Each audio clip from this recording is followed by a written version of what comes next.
Le fou et la Vénus de Charles Baudelaire. Extrait du Spleen de Paris. Lecture Christine Hetzmann. Commentaire Olivier Saint-Vincent. Il n'existe que trois êtres respectables: le prêtre, le guerrier, le poète. Savoir, tuer et créer, écrira Baudelaire en 1864. C'est le même homme qui, se promenant dans les rues et les squares de Paris, pouvait s'extasier sur la douce beauté de la nature, comme dans Le Fou et la Vénus, agrégé un peu plus tard au Spleen de Paris, ainsi que sur l'intolérable violence de l'art. Quelle admirable journée! Le vaste parc se pâme sous l'œil brûlant du soleil, comme la jeunesse sous la domination de l'amour. L'extase universelle des choses ne s'exprime par aucun bruit. Les eaux elles-mêmes sont comme endormies.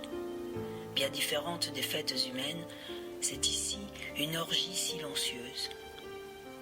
On dirait qu'une lumière toujours croissante fait de plus en plus étinceler les objets, que les fleurs excitées brûlent du désir de rivaliser avec l'azur du ciel par l'énergie de leurs couleurs, et que la chaleur, rendant visibles les parfums, les fait monter vers l'astre comme des fumées.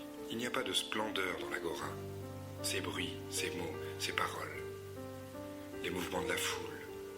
Ce qui plaît au poète dans la nature, c'est son inhumanité. La chaleur dangereuse dont plus tard se souviendra un certain Camus dans L'étranger, le reflet de l'onde, la profusion des sensations, la puissance des odeurs, leur force visuelle, l'évanouissement d'un spectacle qu'aucun théâtre ne peut concurrencer.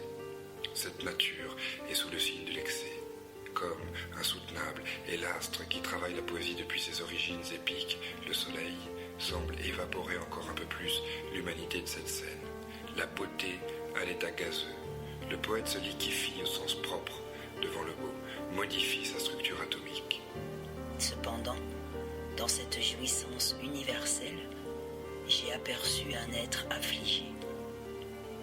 Au pied d'une colossale Vénus, un de ces fous artificiels, un de ces bouffons volontaires chargés de faire rire les rois quand le remords ou l'ennui les obsède, affublé d'un costume éclatant et ridicule, coiffé de cornes et de sonnettes, tout ramassé contre le piédestal, lève des yeux pleins de larmes vers l'immortelle déesse.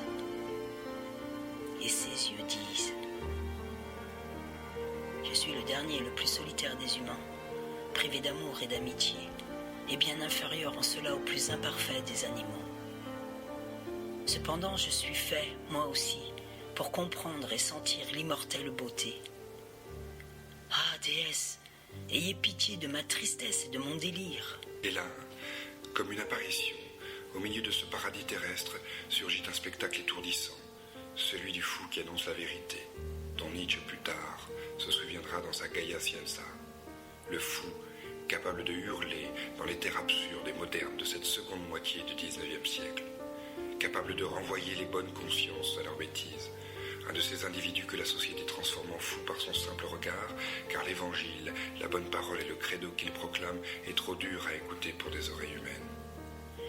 Je suis bien inférieur en cela au plus imparfait des animaux, dit le fou. Célébration de l'animalité perdue de l'homme. L'homme est un être déchu de ce qui le rendait fort, sa part bestiale. Le reste n'est que bêtise.